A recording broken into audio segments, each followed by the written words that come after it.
Okay, so here we go. Finding the first derivative dy dx. So to begin with, I need to use the product rule. So since we're taking the derivative with respect to x, then the derivative of x would be 1, and the e is left alone. Plus, next leave the x alone, and the derivative of e to the y is e to the y. And then because of the chain rule, we need to take the derivative of y. And you could either write that as dy dx, or you could just write y prime.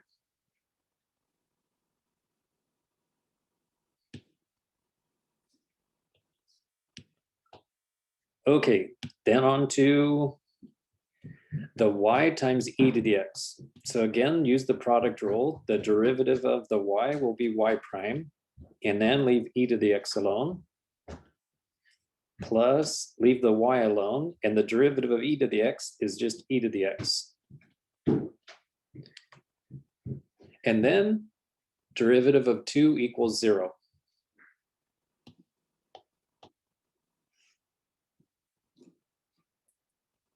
So Jose, what do I do next?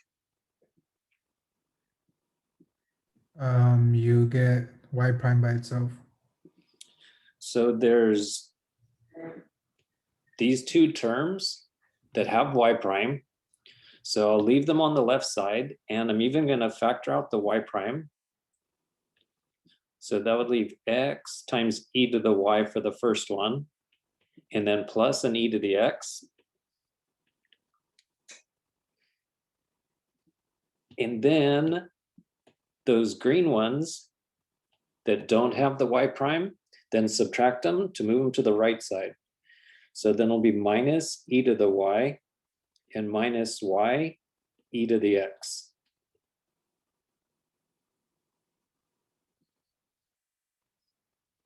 And then the last step to solve for y prime is just divide both sides. So then it's going to be negative e to the y and minus y e to the x for the numerator. And then x e to the y plus e to the x for the denominator. And then part A is done.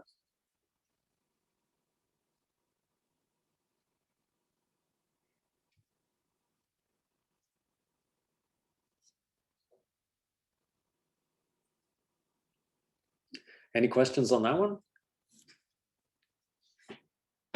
All right, then on to part B. So when looking at part B, my first thinking is use the quotient rule on the left side. But then the thing is, that's going to make sort of a mess. Needs a little bit of space here.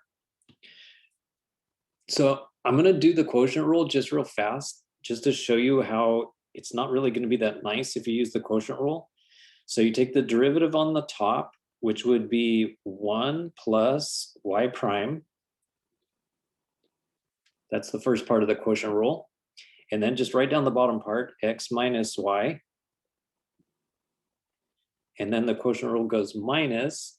Now leave x plus y alone and take the derivative of the bottom, which would be 1 minus y prime. And then the bottom has to be squared. And I still need to take the derivative on the right side, which will be a 1. So that's sort of a mess already. And then what I would have to do is somehow get the y primes together, which means that I would need to multiply this out, which would be 4 terms, because it's 2 terms times 2 terms, and then multiply all this out, and it just looks like it's going to be a mess. So sometimes what you could do is, instead of just starting with the derivative, sometimes you could do some algebra first and simplify it. And that's what I would do. So I'd start by multiplying both sides by x minus y.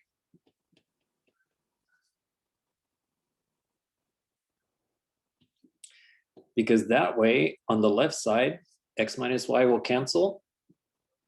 All it leaves is x plus y.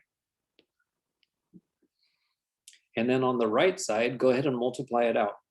So distribute the x, there would be x squared. And then there would be minus x times y.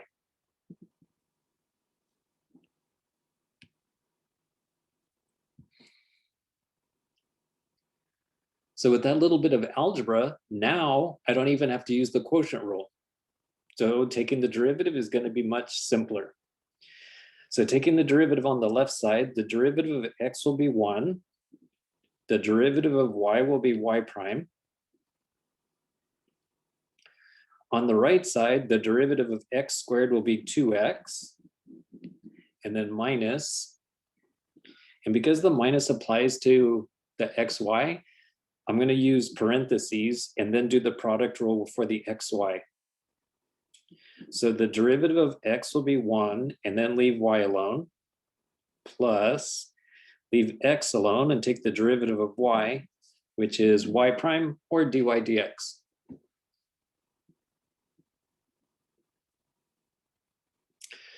So that is definitely simpler than using the quotient rule. Next, we need to solve for y prime. So these two orange terms, they both have y prime, so I'll put them on the left side. So the left side already had a y prime. And then because of this negative that applies to it, that's really a negative x times y prime. So then add it to both sides, add x times y prime. And then all that's left on the right side is just a 2x minus y.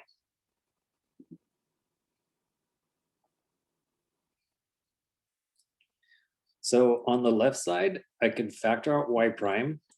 It would leave 1 plus x. And the right side would still have 2x minus y.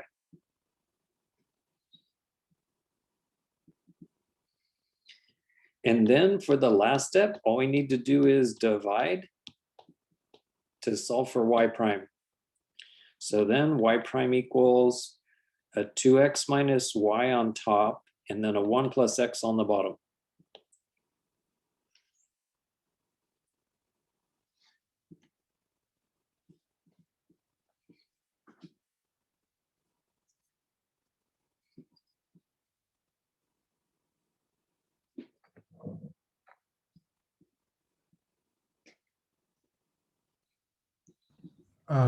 I have a question. Yes. So what'd you do with the 1 on top in the second line? With the 1? With this one, Yeah.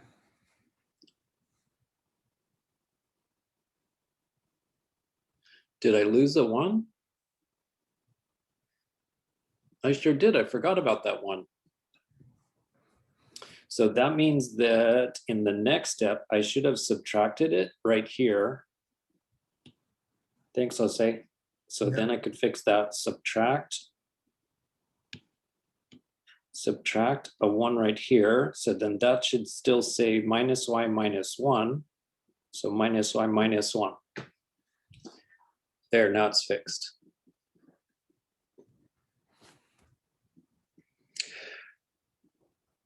Okay, then on to part C. Doing the quotient rule when you've got a square root.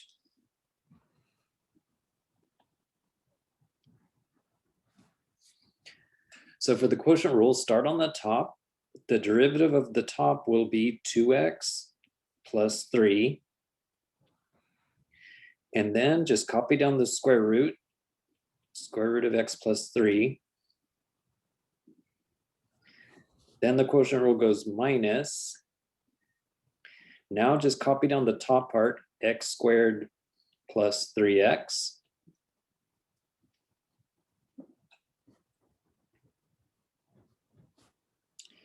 And then for the derivative of the square root. So that'll be 1 over 2 times the square root of x plus 3.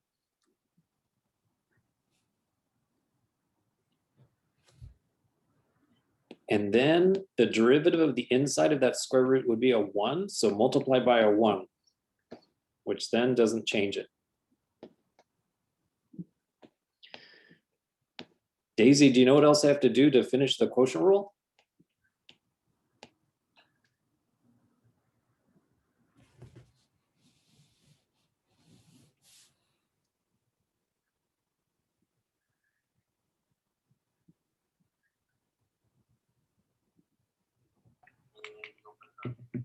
Don't we have to find for the bottom?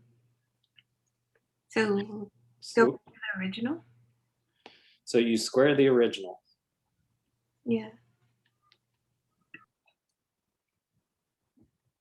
So the bottom, when you square the square root, that's going to be nice and simple. But I can't leave the answer like this because it's got a complex fraction created by this 2 square root of x that's on the bottom there. So then what I'll need to do is multiply the top and the bottom by that 2 square root of x plus 3. So multiply the top by 2 square root of x plus 3. I think next time I make this up, I need to put more space.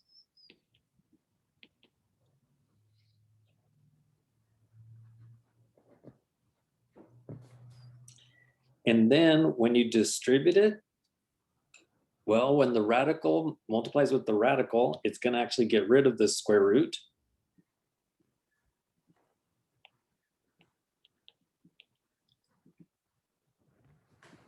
So it would have a 2x plus 3 that was already there. And then there would be the 2 that we're distributing. And then the square root and the square root will leave behind just x plus 3.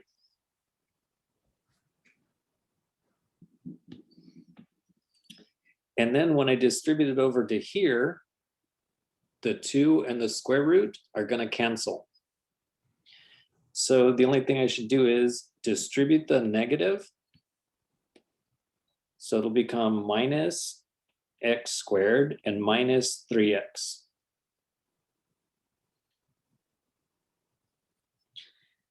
And then on the bottom, there is an x plus 3, and then there's a 2 radical x plus 3.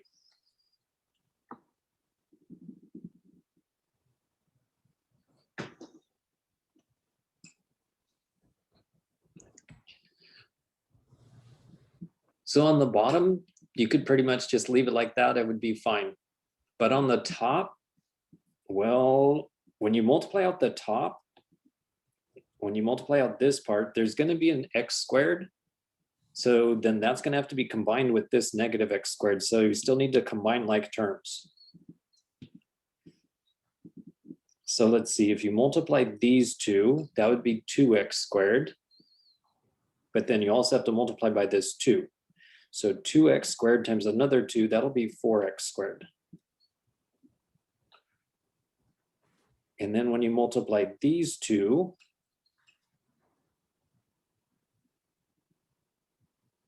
you know what? I was trying to save time by multiplying everything out at once, but it'd probably be better if I just leave the 2 factored out for now. Because I have a feeling I might accidentally double multiply the 2 if I do the FOIL and the times 2 at the same time. Okay, so the first one times the first one, that would be 2x squared. And then 2x times 3, that would be plus 6x. And then distributing the 3 will be plus 3x. And then finally, 3 times 3 will be 9.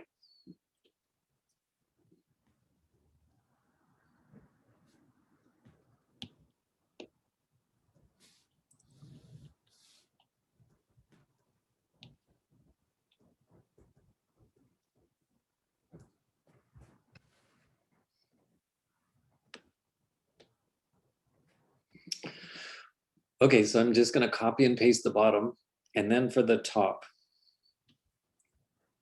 So this would be 4x squared, but then minus an x squared. So that's going to leave 3x squared. And then as far as the x's, well, this is 9x times 2 is 18x. But then minus 3x, so 18x minus 3x will be 15x.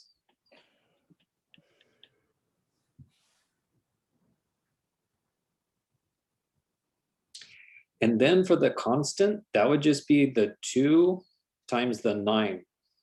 So plus an 18.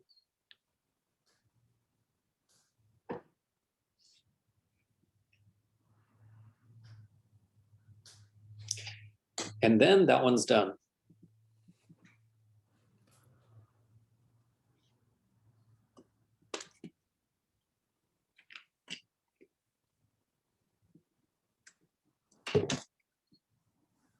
All right, back over to part D over here. I have a quick question with C. Yes. So don't you have to distribute the negative x squared minus 3x to the left term? So when you combine 2x plus 3 times 2 times x plus 3.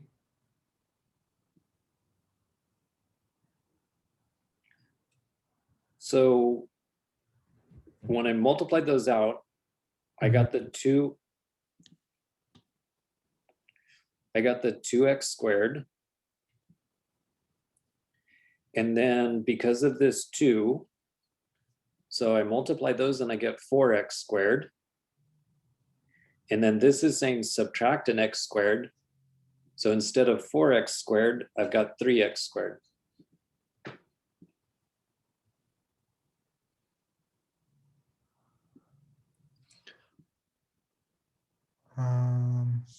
Are you thinking that we were supposed to like distribute the x squared? Yeah, so like after, so let's say you just multiplied the 2.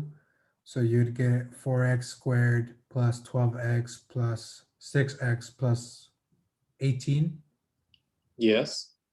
And then you would just distribute the negative x squared minus 3x because it's multiplication. Well, this part is subtraction. Because the quotient rule has subtraction right here. Oh, okay, okay. All right. And so then I distributed the negative so that Uh-huh. it was minus x squared and minus 3x. Okay, yeah. All right, sorry. Oh, that's good. Okay, then on to part D.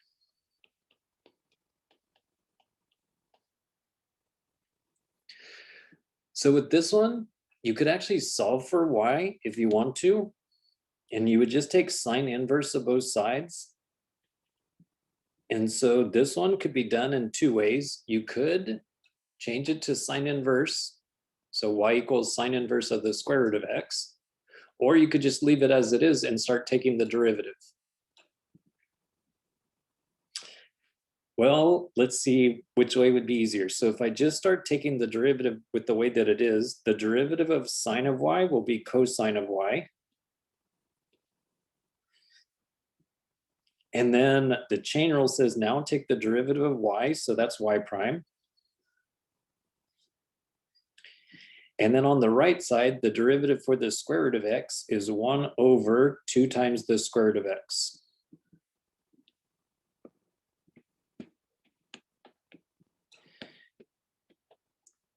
And actually, that wasn't very much work at all, because then all I have to do is to solve for y prime, just divide both sides by cosine of y.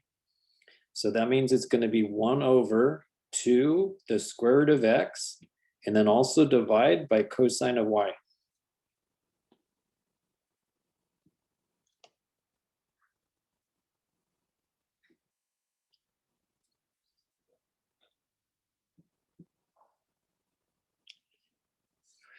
Then I'm wondering if it would have been any better if I did it the other way and I used sine inverse. So where's my 3x5 card? So the derivative of sine inverse is 1 over the square root of 1 minus x squared.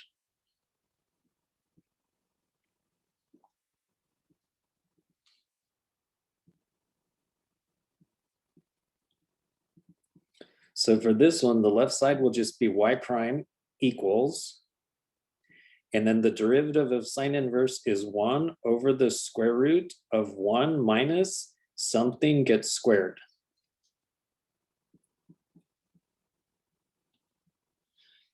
And whatever is in the argument right here, whatever was substituted into sine inverse, that's what has to be right here, and it gets squared. So in the little blue bubble, that's going to be the square root of x. Okay, that takes care of sine inverse, but now by the chain rule, take the derivative of the square root of x. So that'll be 1 over 2 times the square root of x.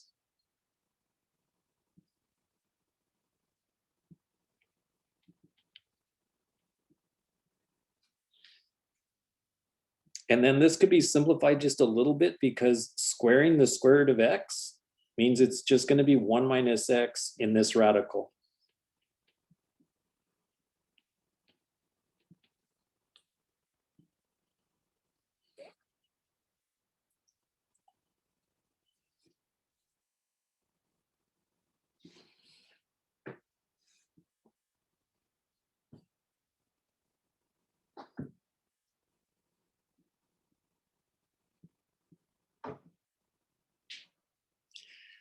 Now, if you compare these two answers, this one has 1 over 2 times the square root of x, and this one has 1 over 2 times the square root of x. So those match up.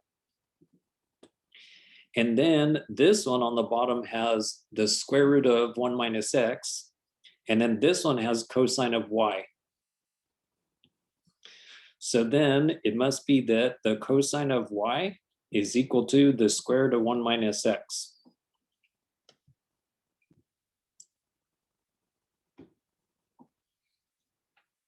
So that right there is just a little preview of Math 3B, because in Math 3B, sometimes you will be working with algebra, like the square root of 1 minus x, and sometimes you'll switch it over to trigonometry, like cosine of y.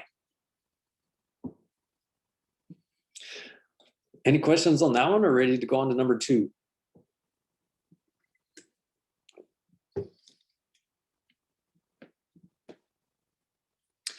So for number 2,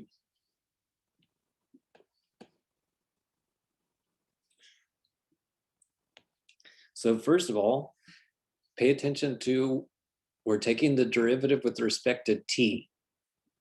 So anytime we take the derivative of t, that would be a 1.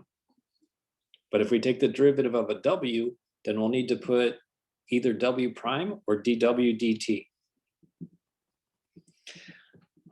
So starting on the left side, the derivative of cosine is negative sine. And for now, inside the parentheses, it's still w squared and t. And now for the chain rule. So take the derivative of w squared times t, which means use the product rule. So taking the derivative of w squared will be 2w. And then take the derivative of w, so dw dt. Or right there, you could just use w prime if you want to. All right, still working on the product rule. It still has to be times the t. And then plus the w squared stays there. And then take the derivative of t. And because we're taking the derivative with respect to t, that would be dt over dt, or just a 1.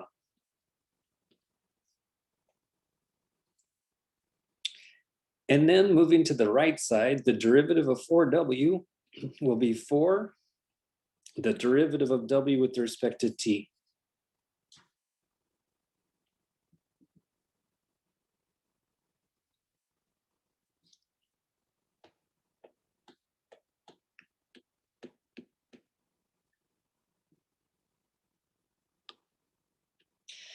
And then I need to be able to solve for dw dt. And there's basically 2 ways that I could do it.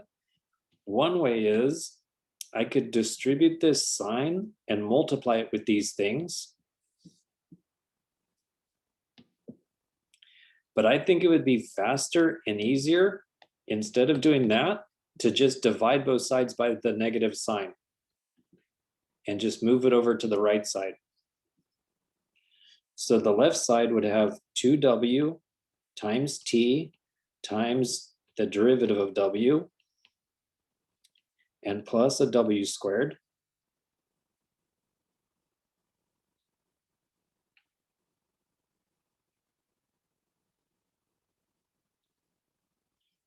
And then the right side would have 4 derivative of w with respect to t.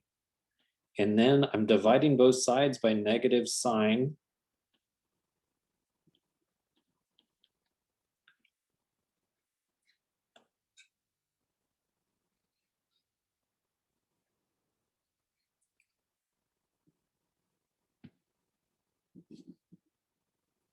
Now we still have a little more work to do because this one has the derivative of w, and this one also has the derivative of w. So I should put those two on one side. And this w squared, the blue one, it doesn't have a dw dt, so I'm going to move it to the right side. So since this one right here is negative, to move it to the left side, I could just add it to both sides.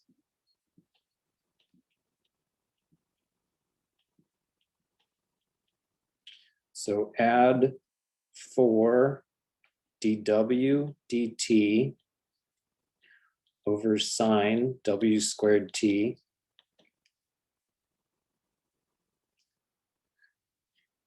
And then moving the w squared to the right will make it minus w squared on the right.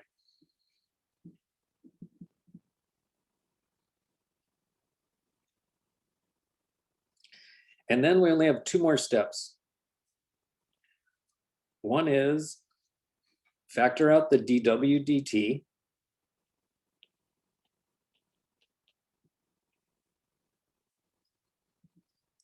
And then that would leave 2wt.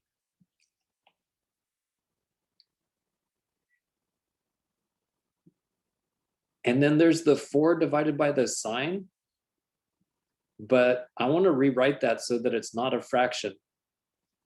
So now I use the trig identity that 1 over sine is cosecant. So this could be rewritten as 4 times cosecant w squared t. And then it still equals negative w squared.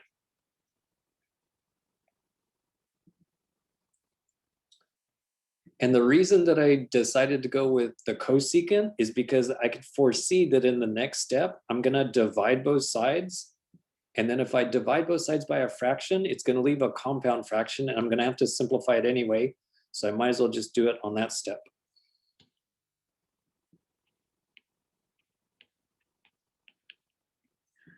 And finally, dw dt equals negative w squared gets divided by 2wt plus the 4 cosecant of w squared t. And then that one is finished.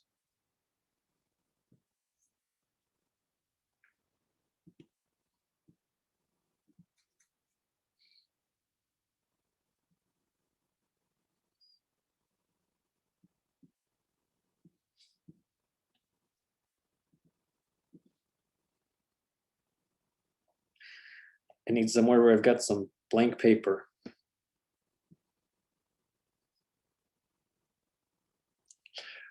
All right, next is this one, find the derivative.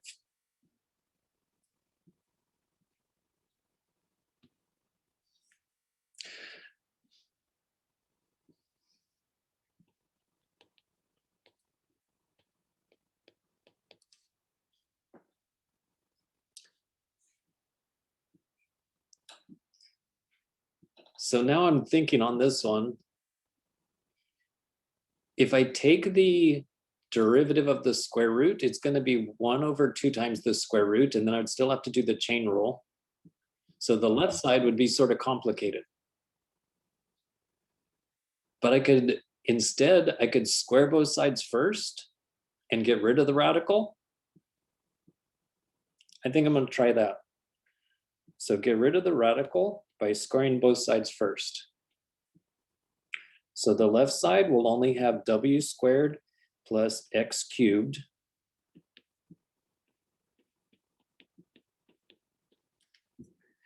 And for the right side, you could either multiply it out if you want to, or you could just leave it like this, because it's pretty simple to take the derivative of t plus 5 in parentheses squared.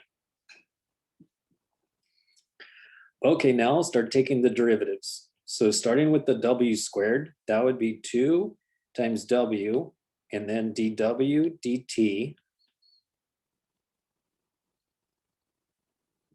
And then that one's done. Then take the derivative of x cubed, which is going to be 3x squared, and then take the derivative of x with respect to t. And then that one's done. And then on the right side, do the power rule. So it's going to be 2 times t plus 5, now raised to the 1 power. And then the chain rule says you have to take the derivative of the inside. So it's going to be the derivative of t with respect to t, or in other words, just a 1. And the derivative of 5 is 0.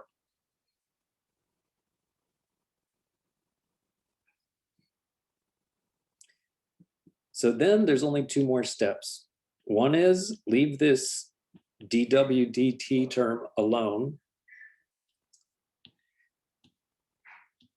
And then the other step is just subtract this term, 3x squared times dx dt, to move it to the right side.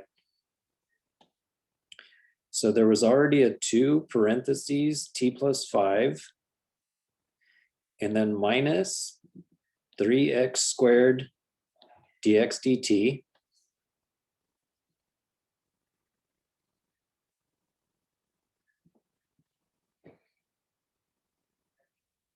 And then the last step is divide both sides by the 2w.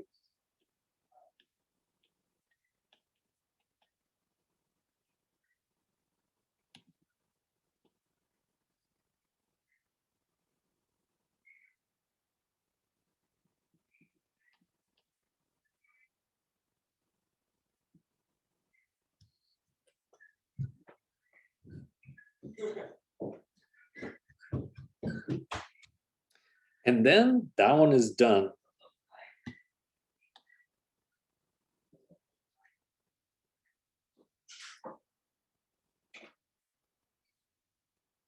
Let's see, what other fun is there to have? So, do we do all those? Oh, number 3.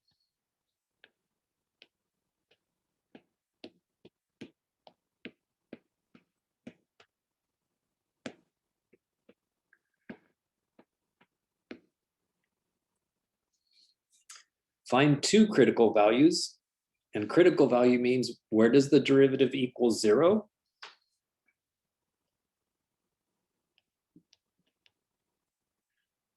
Or someplace where the derivative does not exist.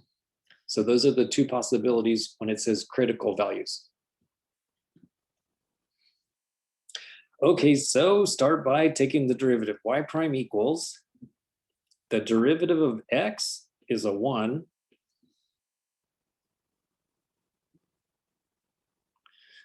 What? This one has a typo. This one was supposed to say tangent inverse. So add in a little inverse right there on the tangent. Because otherwise we're not going to be able to solve it at this point in the semester. And then for the derivative of tangent inverse. So that is this one right here. So that's just a 1 over 1 plus x squared. So it's a 1 over 1 plus x squared.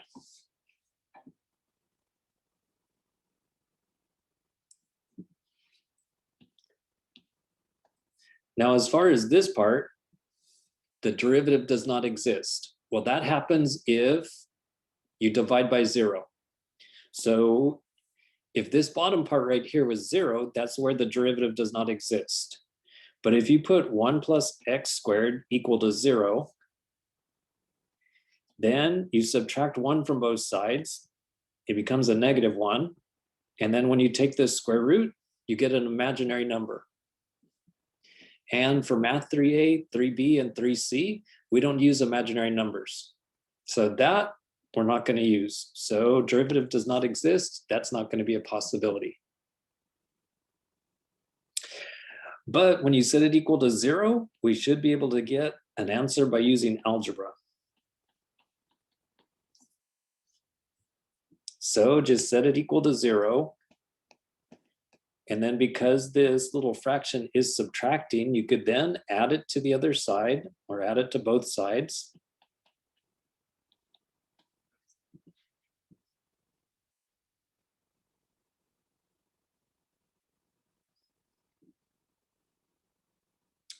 And I just found another typo. We're not going to be able to find 2 solutions. We're only going to find 1. There's only one answer to this. Okay, so next, multiply both sides by the 1 plus x squared.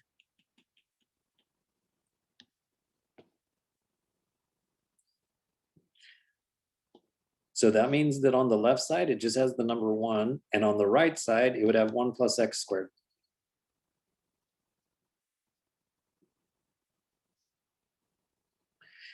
And when you subtract 1 from both sides, it equals 0. And then take the square root of 0. The only answer is x equals 0.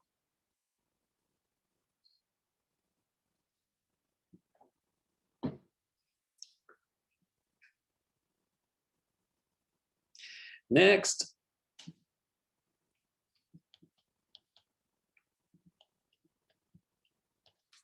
a problem that is from related rates.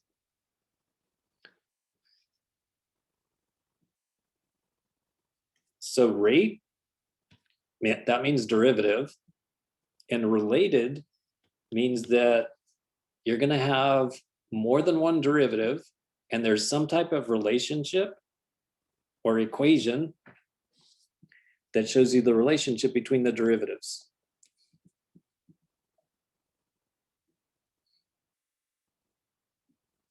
I was trying to find the key word and I finally found it. It's a cone. So as the sand falls, so it'll start making a pile, and then it'll go down like this and make a cone. So it'll look like this, and then the bottom will be a circle. So it makes a cone.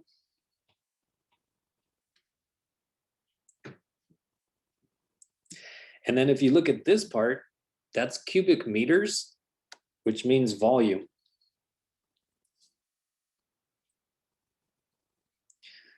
So then, does anybody know the formula for the volume of a cone?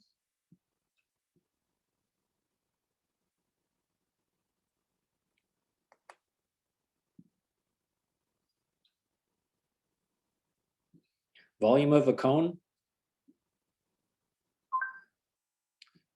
Volume of a right circular cone. First multiply 2 by the lateral surface area, then subtract the area from that, then subtract the lateral surface area What? from the area. Okay, stop. Stop talking, stop. Oh my gosh. Not call Mike. Oh my gosh. Okay, that's enough with Google. So the volume is equal to 1/3 pi r squared times h. And then I think Google was getting all fancy and trying to tell me where that formula comes from.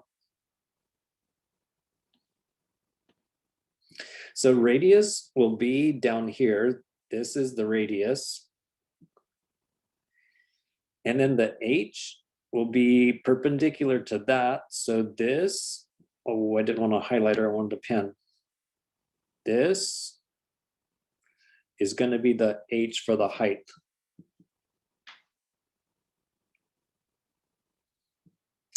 Then there's this other information that says that the height is always 3/8 of the diameter. So right here, this is my main equation that I'm going to be taking the derivative of in just a moment. So I'm going to leave this space blank for right now.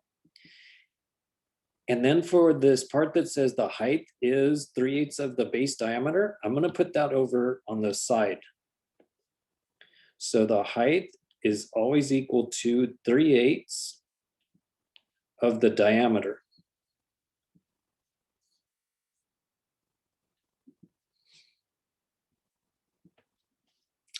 But diameter means go all the way across. So diameter is actually equal to 2 radii. So this equation will become height equals 3/8, and then replace diameter with 2 radiuses.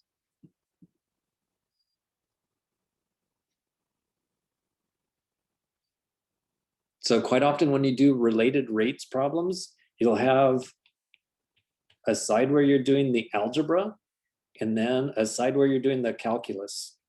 Oops, calculus. And then to simplify this one a little bit, the 2 will divide into the 8 4 times. So it's actually 3/4 of r.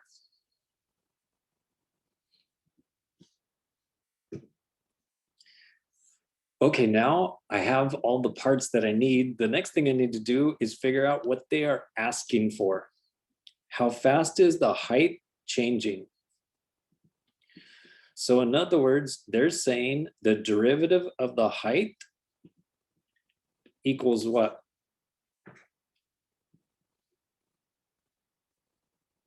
Is it 0? Jose, what'd you say? Is it 0? It can't be 0 because this thing is, they are dumping more sand on top of it all the Oh. time. So this little cone is growing and growing. Okay, so the reason for this algebra over here is because the problem is asking for dH dt, and it's not asking anything about r. So what I can do is, with this little equation over here, I could actually solve for r. So just multiply both sides by 4/3. So 4/3 times h, that's what r equals. And then I could take that and substitute it in for this r over here. So my formula will look like volume equals 1/3 pi, and then replace r with 4/3 h, and it still gets squared, and then it still times an h.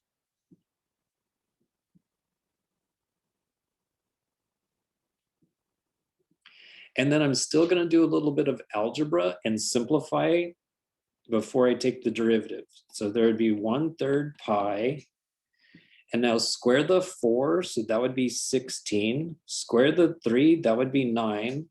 And square the h, so that would be h squared.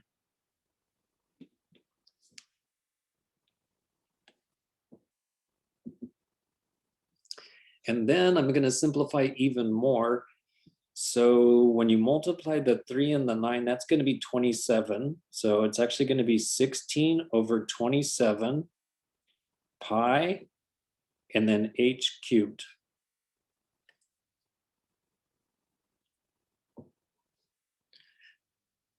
So now that I've done all of that algebra, now I'm ready to do the calculus. So on the left side, take the derivative of v with respect to t. On the right side, the constant 16 over 27 pi could just stay there. And now take the derivative of h cubed. That'll be 3h squared, and then times the derivative of h with respect to t.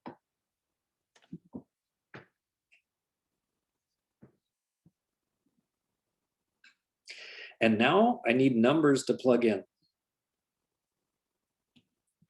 One number is going to be this 15.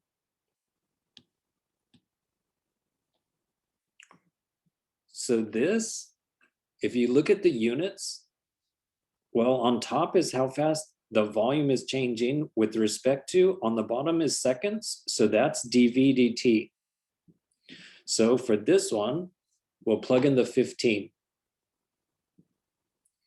And the other one to plug in is, since it's 5 meters tall, that's telling you the H. So plug in that H is a 5.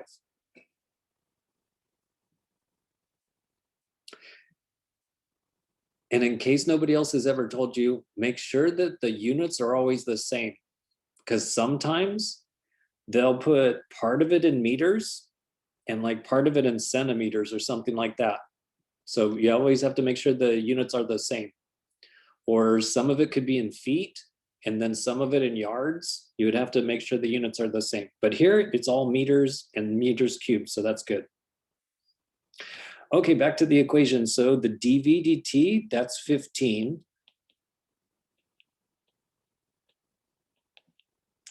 And then the height is 5. So it's going to be 3 times 5 gets squared. And then dH dt.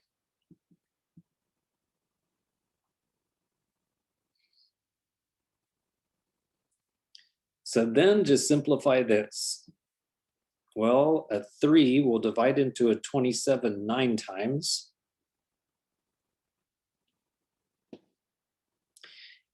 And then I could multiply both sides by 9, so there would be 15 times 9.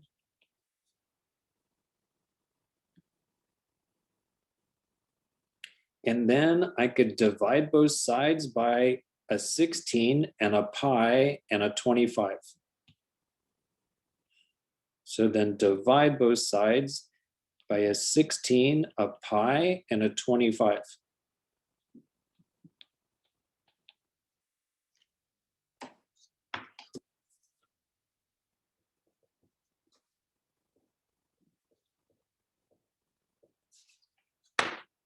And then for word problems, you should get a decimal answer, so use the calculator for that. So 15 times 9 times 9, and then divided by, and then put the denominator in parentheses so the calculator understands all of this is in the denominator.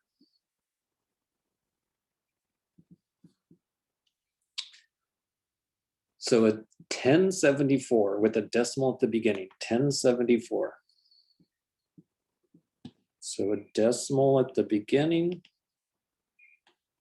and then 1074, and then the units would be in meters per second.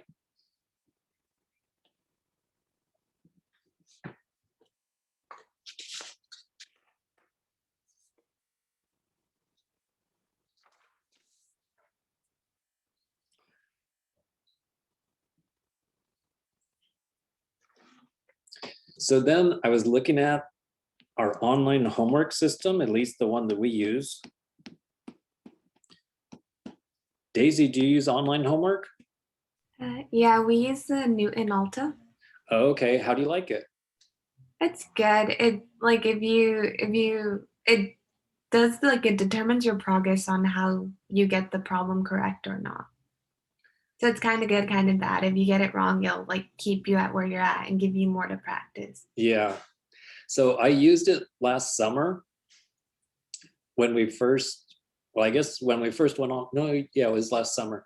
And then I didn't like that I could, as the teacher, I couldn't control that. So I emailed the company and they said, and I said, you know, I have to do a problem right 4 times in a row.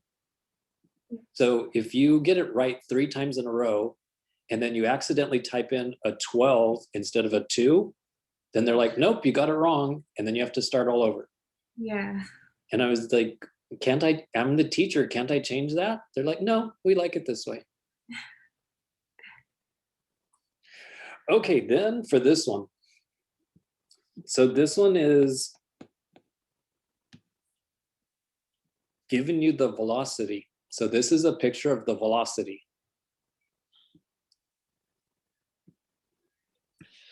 So then, when does it reverse direction?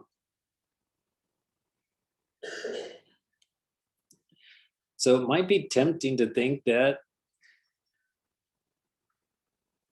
right here at 1 is where it reverses direction. If it was the original function instead of velocity, that would be true. But basically, all of this part is positive velocity, and all of this part is negative velocity. So that means that the thing was going in one direction, so that's positive velocity.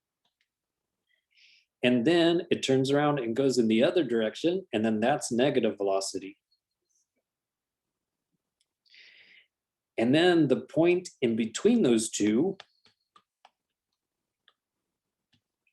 that would be right here when the velocity equals 0. So in between positive velocity and negative velocity, that's when it equals 0, and that's when it reverses direction. And then the same thing is going to happen right here at 4, because down here it was negative, and then up here it's positive. So where it reverses velocity, that would be at 2 and at 4.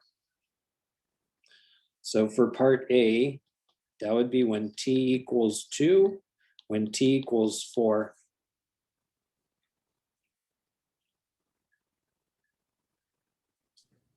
You don't have to put an interval. No, because it's those 2 points. It's not it's going one direction, and then at t equals 2, it turns around and goes the other direction. And then at t equals 4, it turns around and goes the other direction. And part A is just saying, when does it do those turnarounds? Wow. So when is it moving? So part B, when is it moving at a constant speed? Well, right here at the beginning, it's going 0 meters per second. And then it's going to be speeding up until it gets to, I guess right here would be 2 meters per second. And then it's going to be slowing down, stopping, and then reversing direction. Where it's constant is when it's a horizontal line. Because for this whole interval right here, highlighted in green, for that whole interval right there, that's when it's going at a constant speed. It's going at a constant 2 meters per second. So for part B, that would be, well, right here is 5 seconds, and then right here is 8 seconds.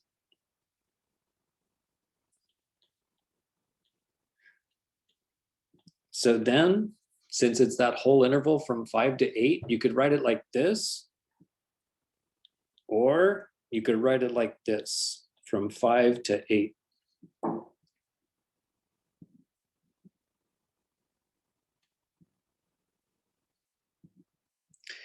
Then for part C, the speed.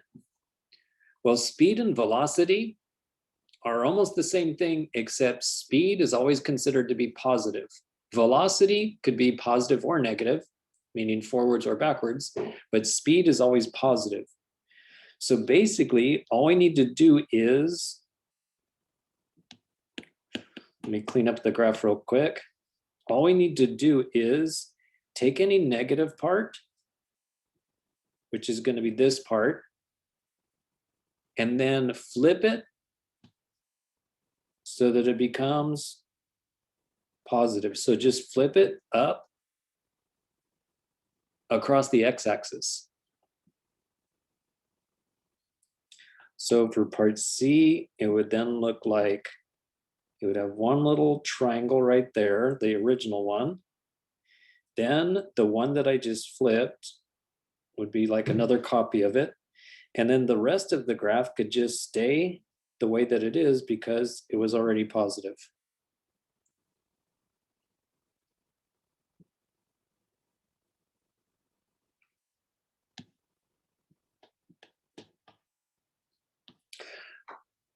And now for part D, the acceleration.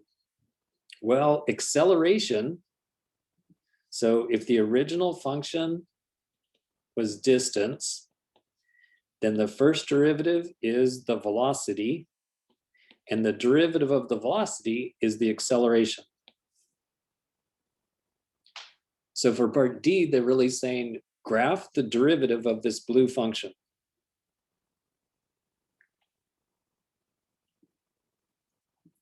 Well, derivative also means slope. So we really need to find the slope. So first of all, for this first segment right here, the rise would be 2 and the run would be 1. So the slope is 2 over 1. So it's just a 2. And the slope of that line,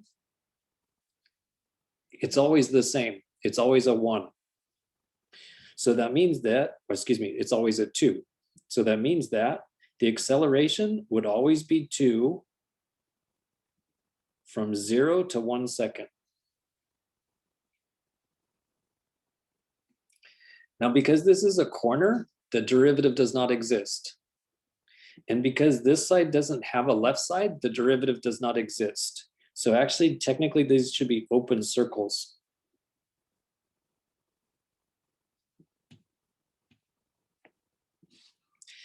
Next, for this purple part, what's the slope?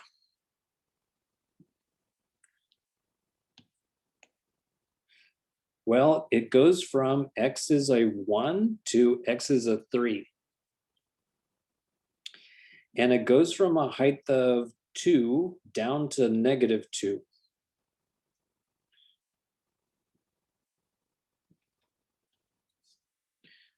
So let's see, the rise, which would actually be a decline from 2 to -2, that's -4. And then for the x's, it goes from 1 to 3, that's a length of 2. So when you divide -4 divided by 2, that's going to be a -2. So that goes to when time is at 3, and then it's going to be down here at -2.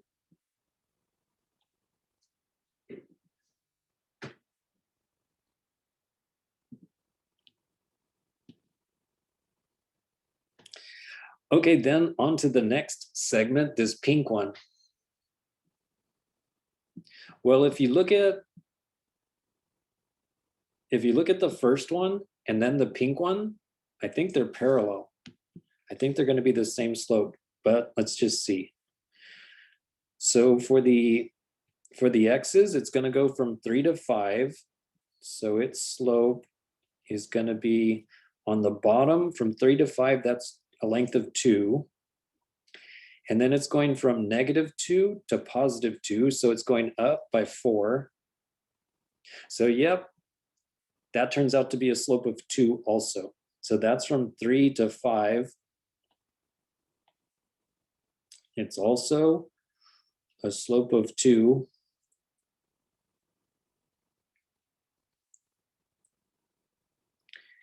And then for this middle part from 5 to 8, that's a horizontal line, so the slope is 0.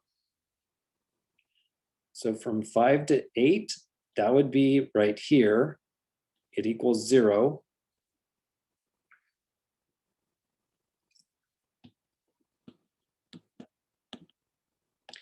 And then finally, the last segment, how much is the slope? So it's going from 8 to 10. So that means that the change of the x's would be 2. And it's going from a height of 2 down to 0. So from 2 to 0, that's a length of 2. And that means the slope equals 1. So the last one would be a little segment right here at a height of 1.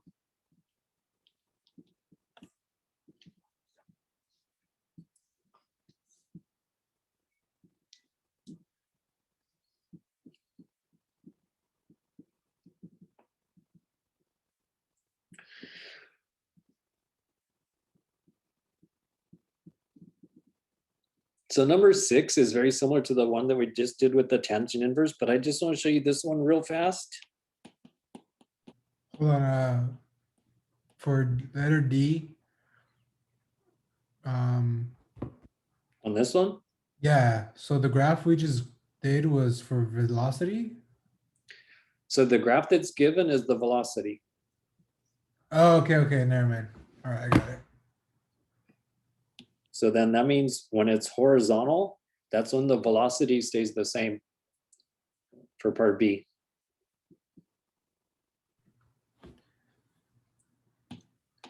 So I just wanted to show you this one because you don't even have the original function.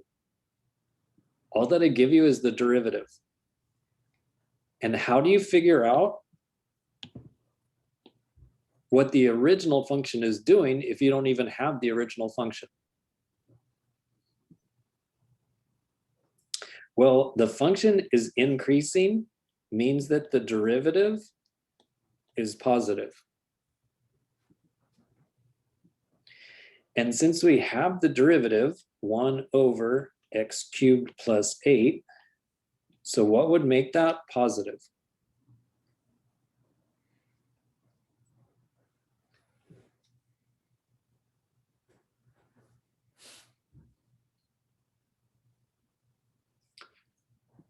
So what do we do for algebra? How are you going to solve for x?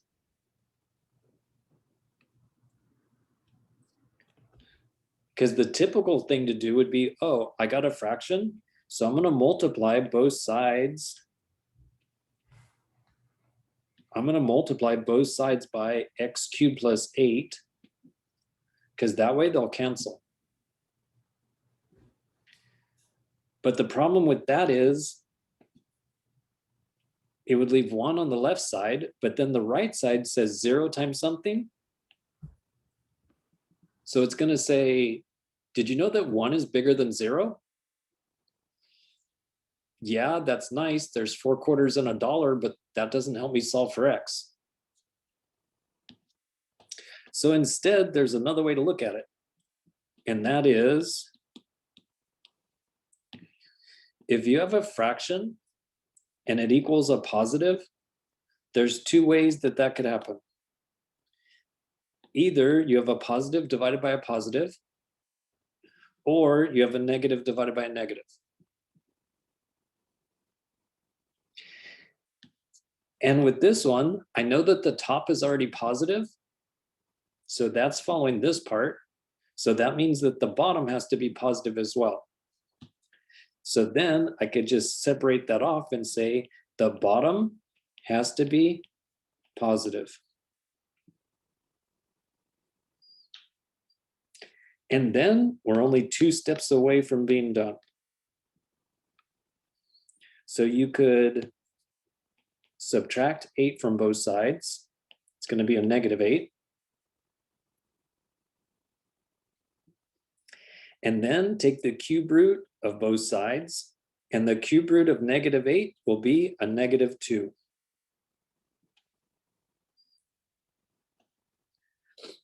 So even though we don't even have the original function, I know that the original function will be increasing when x is bigger than a negative 2.